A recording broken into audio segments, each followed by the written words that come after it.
Hello everyone, welcome back to my YouTube channel Indian blog Neha. कैसे guys आप लोग? I hope ठीक ही होंगे, जहाँ कहीं भी होंगे अच्छे होंगे, बढ़िया होंगे, हेल्दी होंगे। तो गाइस आज का ब्लॉग शुरू हो गया है और जो है सुबह के मतलब 10-11 बज गए हैं, मतलब 11-11 बज गया है। और अभी मैं बाबू को जो है तेल वेल लगा के और जो है नहा धो के और कपड़े धुले फुर्सत होके छत पे जा रहे थे। तो मैंने आयुष को बुलाया, भैया मेरे कपड़े बाल्टी चढ़ा दो, चल के थोड़ा सामान लिए चलो।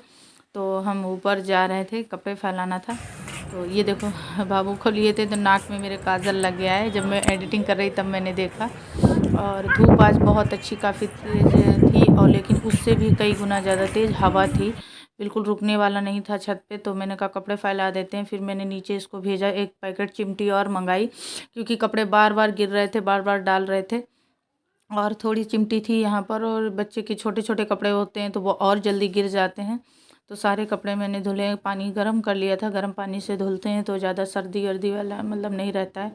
और मम्मी थी नहीं तो जो है हम ही को धुलना पड़ा पूरे कपड़े, नहीं तो एक आध कपड़े मम्मी बच्चे के जो है डाल देते हैं। जैसे रोज़ के रोज़ जो चेंज किया तो अगर बाथरूम के पास डाल दो या रख दो तो मम्मी धुल देती हैं, लेकिन अभी इकट्ठा हो रहे थे। और बच्चों के कपड़े तो कई बार तो दिन में 3-4 बार चेंज करना हो जाता है, क्योंकि रीज़न ये है, एक तो सर्दी का मौसम है, इनर होती है, सेंडो बनियानी होती है, ऊपर से जो भी 1-2 सूट पहना हो वो, पैजामी और लंगोटियाँ तो अनगिनती हो जाती हैं। तो बार बार टॉयलेट करता है ना बच्चा। अगर या तो आप डायपर बार बार पहनाओ, डायपर नहीं पहनाते हैं क्योंकि डायपर रेसेस प्रॉब्लम हो गई थी बाबू को। उसके बाद जो है अगर टॉयलेट करता है ना तो कई मतलब सारे कपड़े गीले हो जाते हैं पीछे, फिर पूरे कपड़े चेंज करने पड़ते हैं। और उसके बाद जो है यहाँ पर आयुष लेके बैठा हुआ था। मैं जिस है माधव का दूध लेके भी आई थी, तो मैंने अपने माधव का दूध बना लिया। और इसको हम माधव ही बोलते हैं, जब से नानी ने कह दिया है कि माधव कहा करो तो हम माधव ही कहते हैं। और कोई कुछ भी कहे बट मेरे मुँह से अब माधव ही निकलता है। तो इसको जो है मैं दूध पिला रही थी, जो है लेके आई थी यहाँ पर। और काफ़ी ज़्यादा तेज़ हवा चल रही थी, इसीलिए हम यहाँ सीढ़ियों की मतलब आड़ में बैठे हुए थे कोने में, जिससे हवा ना आए। लेकिन यहाँ भी बहुत काफ़ी ज़्यादा हवा आ रही थी। धूप तो तेज़ थी लेकिन हवा की वजह से रुकने वाला नहीं था, क्योंकि इनको सर्दी हो जाती है। 1-2 दिन लेके आए थे हवा में तो तुरंत उसका जो है असर दिखने लगा, सर्दी हो गई। इसलिए बहुत कम लाते हैं। बिल्डिंगें दिख रही बनी हुई, हाँ पूरा जंगल है ना? है अभी? अभी? हाँ पूरा जंगल था उस वाले।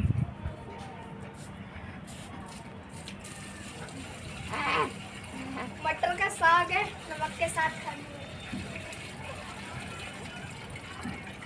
किसने बताया साग है? पागल हो क्या? साग नहीं तो है वो।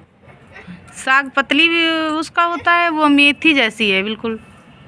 साग की पत्तियां जो हैं, साग की पत्ती गत्ता आ जा रहा तो बाहर फेंक दो निकाल के।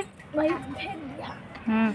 वो जो है बाहर टंकी में फेंक दिया, मतलब बाहर फेंक देते हैं टंकी से, फिर क्या फ़ायदा है बेटा। आजकल बताओ हम बीमार चल रहे, पता है 1 साल से हमारे पेड़ पौधों की जो है सेवा नहीं हो पाई। कितनी सेवा करते थे हम, फिर जब बीमार हो गए थे तब भी आते थे, जब कभी 8-10 दिन में, महीने 2 महीने में तब सेवा कर देते थे। और अब की जब से ऑपरेशन हुआ 1.5-2 महीने से, तब तक तो बिल्कुल ही सेवा नहीं हुई। देखो सब मुरझा गए, रो रहे हैं मेरे बिना। बताए मेरे पौधे रो रहे हैं मेरे बिना, बेचारों की सेवा नहीं हो पाई। इतनी सेवा करते थे, आते थे सुबह शाम, खुरपी लेके गुलते थे, घास नोचते थे, फिर उसके बाद उसमें पानी देते थे। आयुष को मज़ा आ रहा है ऐसी बातों से, तो सब कुछ करते थे। फिर तो कितना अच्छा लगता था, कितना प्यार करते थे हम। और जब से हम बीमार हो गए उनको कोई प्यार नहीं कर रहा है, तो बेचारे सब मुरझाए हुए हैं। तब भी वो देखो एक खिल रहा है, फूल दे रहा है। सोच रहा कभी तो आएगी ही, सेवा करेगी। तो हम आयुष से करवा रहे, कह रहे बेटा थोड़ा पानी दे दो मेरे पौधों को, बेचारे रो रहे हैं। क्यों Ayush? Thank you Ayush, Ayush thank you. ये हमारा लहसुन है, बस बस बस बस। ये हमारा लहसुन है, ये हमारा समी पत्र है, खेत होते और ये तुलसी माता मेरी मुरझा गई है, सिर्फ ये खिला है बेचारा। तेज हवा चल रही है, बाबू मेरा सो रहा है, उड़ा ले, बहुत तेज हवा चल रही है वरना सर्दी लग जाएगी। तो गाइस उसके बाद ऊपर से आने के बाद नीचे थोड़ा आराम किया, फिर बच्चे के उसमें लग गए। उसके बाद जो है मेरे कोई ब्लॉगिंग नहीं की, ये नाइट की जो है वीडियोस है। आज रात में जो है बनने जा रही है तहड़ी, तो तहड़ी की सारी व्यवस्थाएं हो रही हैं। नीतू इधर चटनी बनाने की तैयारी कर रही हैं, धनिया लहसुन अपना सब तैयार कर रही हैं, इस मिक्सी में पीसने जा रही हैं, ग्राइंडर में सब डाल रही हैं।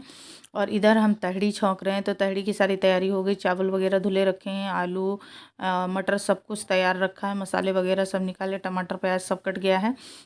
तो हमने कहा चलो हम छौंक देते हैं सब्जी। तो यहाँ पर देखिए मेरा प्याज भुन रहा है और ये मसाले टमाटर निकला पड़ा हुआ है नमक के साथ में भी। ये सुबह के लिए सब्जी कटी रखी है, आलू और बंदा, क्योंकि सुबह जल्दी हो जाता है। मम्मी रहती तो सुबह जुट जाती, सारा काम करती, मम्मी नहीं होती तो लेट ना हो, इसीलिए पापा लोगों टिफ़िन के तो इतने टाइम सब्जी काट के रख दी गई है। तो यहाँ पर जो है प्याज भुन रहा था और इधर भी इनकी चटनी की तैयारी ही चल रही है, क्योंकि लहसुन छील नहीं, लहसुन में टाइम लगता है। और यहाँ पर जो है मैंने फेस पे लगाया हुआ है, आप लोग ज़रूर सोच रहे होंगे क्या लगा है, और ज़रूर कमेंट करेंगे, तो मैं पहले से बता दे रही हूँ। मेरी फेस कितना ख़राब हो गया आप सभी लोगों को पता है। प्रेगनेंसी के बाद कोई भी केयर नहीं, स्किन केयर कोई भी नहीं हो पाई है।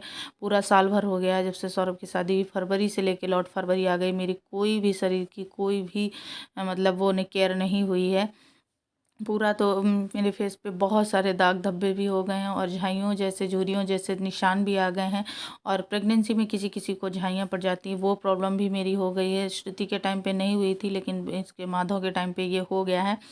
तो मैं कोई जो है केमिकली चीज़ नहीं यूज़ कर रहे हैं, क्योंकि कोई फ़ायदा नहीं होगा। कितनी भी हम ट्यूब लगा लें, कितनी भी महंगी क्रीम लगा लें, कुछ भी कर लें, कोई फ़ायदा नहीं होगा मुझे, क्योंकि मुझे पता है कुछ भी नहीं फ़ायदा करता है, सब पैसे बर्बाद हो जाते हैं। तो मैं अपना घरेलू ही थोड़ा ट्रीटमेंट करती हूँ। तो मैंने ये बेसन का फेस पैक बनाया था, शहद वगैरह, नींबू वगैरह, गुलाब जल वगैरह डाल के। तो थोड़ा इससे जो है स्किन क्लीन सी हो जाती है। जो हम ये तो नहीं कहते हैं एकदम गोरे भक हो जाते हैं, ये भी नहीं कहते एकदम दाग धब्बे निशान बिल्कुल चले जाते हैं, लेकिन कुछ तो हद तक कुछ परसेंट चेंजिंग आ जाती है फेस पे। थोड़ा सा जो है जो डल हो जाती है स्किन, और क्या कहते हैं ड्राई सी स्किन हो जाती है, तो थोड़ी ऑयली सी, मतलब मॉइस्चराइज़र वगैरह हो जाता है, ये यहाँ तक ये समझ लीजिए आप। तो थोड़ा बहुत वो हो जाता है, इसीलिए तो मैंने ये जो है बेसन का फेस पैक लगाया हुआ है। अभी इसको धुल देंगे तो थोड़ा फिनिशिंग आ जाती है फेस में। और यहाँ पर जो है धनिया काट रही हूँ, मिर्च हरी जो है छौंक दी है, तो ऊपर से धनिया भी थोड़ी डाल देंगे बाद में। धनिया किसी किसी को पसंद है, तो मेरे यहाँ किसी को नहीं पसंद कच्ची धनिया डाल, तो मैं इसी के साथ में डाल दूँगी, तो कोई पता ही नहीं लगेगा और पक भी जाएगी धनिया। और उसके बाद जो है मैंने ताहड़ी छौंक दिया, और ये आ गए थे ऑफिस में, तो इनको बाबू पकड़ा दिया था ना, इसीलिए मैं ताहड़ी छौंकने चली गई थी। तो अब मैं भैया के लिए बना रही हूँ दूध, क्योंकि ये रो रहा था, इनसे बिल्कुल संभल नहीं रहा। तो मैंने कहा चलो दूध बना के दे रही हूँ मैं बॉटल में, इसको पिला दो। मैं इनसे बातें कर रही थी, कह रहे थे मेरे पास नेट बहुत है, कुछ अपलोडिंग करना हो, कुछ करना हो तो कर लो। हमने कहा चलो जीमेल पे फ़ोटोज़ वगैरह डालनी है, जो भी माधव के छठी वगैरह की, सत्यता वगैरह की थी, तो बस वही। तो कह रहे थे 12 बजे के बाद करना, 12 बजे के बाद मेरा फ्री है, पता नहीं कौन सा रिचार्ज ये कराते हैं, इनका 12 बजे के बाद फ्री रहता है। तो वही बातचीत हो रही थी इसी पे। और यहाँ पर इनका दूध जो है बन गया है, और तहड़ी उधर हमारी सीटी पे। तो गाइस मैंने फेस को जो है नॉर्मल पानी से धुल लिया है। सर्दी में डर भी लगता है कि बच्चे को भी सर्दी, मुझे भी कितनी सर्दी लग चुकी, इसीलिए बहुत कम मतलब ये सब यूज़ करते हैं। तो थोड़ा सा आप लोग देख रहे होंगे थोड़ी सी चेंजिंग आई, थोड़ा सा मैंने धुल के मॉइस्चराइज़र लगा लिया है, मतलब थोड़ा सा जो है जैसे क्लीन सा हो गया है फेस। और यहाँ पर मैं बेटे को लेके बैठी हुई थी, यहाँ पे पापा और ये अपना खाना खा रहे हैं। तो चलिए गाइस हम लोग भी खाने पीने के बाद मिलते हैं। तो गाइस भैया को तेल वेल लगाने के बाद जो है मैं आ गई थी छत पे 11 बजे लेटने के, और 11 बजे से बेबी जग रहा है। इसको तेल लगाया, मालिश किया, सब कुछ किया, बट ये नहीं सोया, क्योंकि दिन भर ये सो लेता है। और आप लोग देख रहे होंगे 2:30 बज रहे हैं, रात के 2:30 बज रहे हैं, और अभी तक मैंने बिल्कुल पीठ नहीं सीधी की। मैं इसको लिए ही बैठी हूँ, और इसको लेटा दो तो ये रोने लगता है, गोदी में ले लो तो ये चुप हो जाता है। यही बस मेरे साथ चल रहा है। मेरा इतनी तेज़ सर दर्द कर रहा है, और एक तो आप लोगों को पता है कि अभी 1 महीना हुआ है, इतनी ज़्यादा कोई अभी मजबूती तो नहीं आई। बैठने में मेरी पीठ इतनी दुखने लगती है, सही बात, बहुत ज़्यादा, और पेट में भी दर्द होने लगती है, और टाँकों में भी स्वेलिंग सी आ जाती है ज़्यादा बैठे बैठे बैठे। तो बहुत सी स्वेलिंग आ गई टाँकों में, ट्यूब वगैरह लगाते हैं, लेकिन बहुत चींटी की तरह चिंगारी सी उठती हैं, मतलब बहुत दिक्कत में हो जाते हैं। और ये मेरी आंखें देखो कैसे कर रही हैं, मुझे बिल्कुल भी सोने को नहीं मिलता है आजकल। पूरी रात में ऐसे ही बैठी रहती, बहुत ज़्यादा तो सुबह वही 1-2 घंटे सो लो, तो वो भी 5 बजे या 6 बजे ये सोता है। तो फिर आप लोग सोचो क्या हम 11-12 बजे तक लेटे रहें, सोते रहें, तब भी जो है ये सोचो जॉइंट फैमिली है तो बहुत यहाँ पर आप लोग देख सकते हैं टाइम 3:30 बज गया है, 2:30 बजे दिखाया था। अभी मैं वैसे ही की वैसी बैठी हुई हूँ।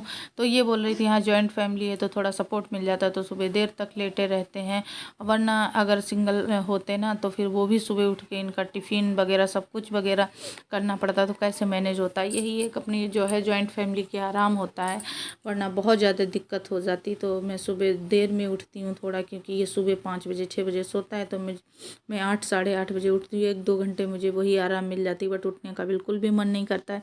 और देखो कितने सुकूनियत से ये खेल रहा है, गोदी में अभी लिटा दो फिर रोने लगता है। इनको भी सुबह ऑफिस जाना होता है, जल्दी उठ जाते हैं, तो ये भी बेचारे नहीं सो पाते, इसीलिए मैं गोदी में लेके बैठ जाती हूँ कि अगर चिल्लाएगा तो ये भी नहीं सो पाएंगे। तो चलिए गाइस, इस ब्लॉग को यहीं पर से एंड करते हैं, मिलते हैं नेक्स्ट ब्लॉग में। तब तक के लिए bye bye all guys, love you.